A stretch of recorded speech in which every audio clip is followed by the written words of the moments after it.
Hello guys! Muli magandang araw sa ating lahat. So we're back for another toy vlog. Okay, so usapang OG naman tayo ngayong araw. Siyempre, kung OG ang usapan, hindi magpapahuli or magpapatalo ang ating nag-isang Volt S5. Yan. Ito yung isa sa mga palabas na madalas natin subaybayan noon. Kahit naman ngayon, meron pa rin naman ito. And just a quick history about Volt S5. Nagsimula itong ipalabas sa Japan way back year 1977. And it was aired here in the Philippines in GMA on May 5, 1978. Kaya tinawag nila itong 5578.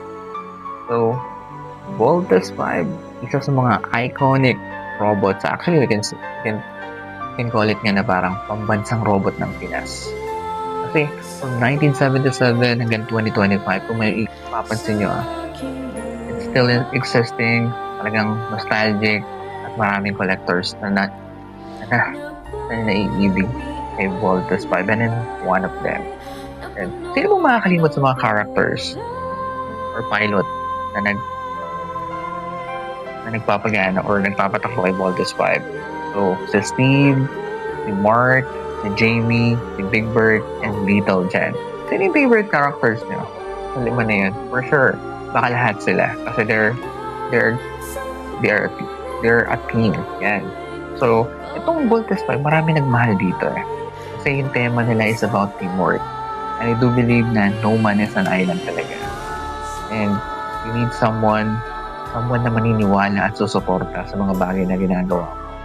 So, sabi nga nila, hanggat may taong naniniwala at sumusuporta, kahit isang tao lang yan, keep holding on your faith. Just continue. No one has started as an expert. Allow yourself to be a beginner at all times. Every time you would venture for something new. Si Voltes 5, nag-iiwan ng gandang aral para sa atin. Sa dulo ng bawat laban, may iniiwang marka. Lalo na ang Voltes 5 team.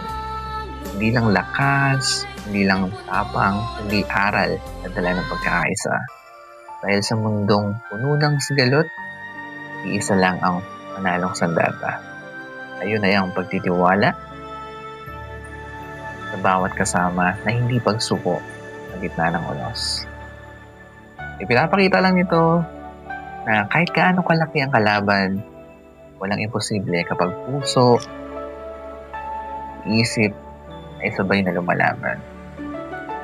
Kaya guys, muli, kasama si Voltes 5. If you like this video, don't forget to like, follow, and share. Muli, maraming salamat.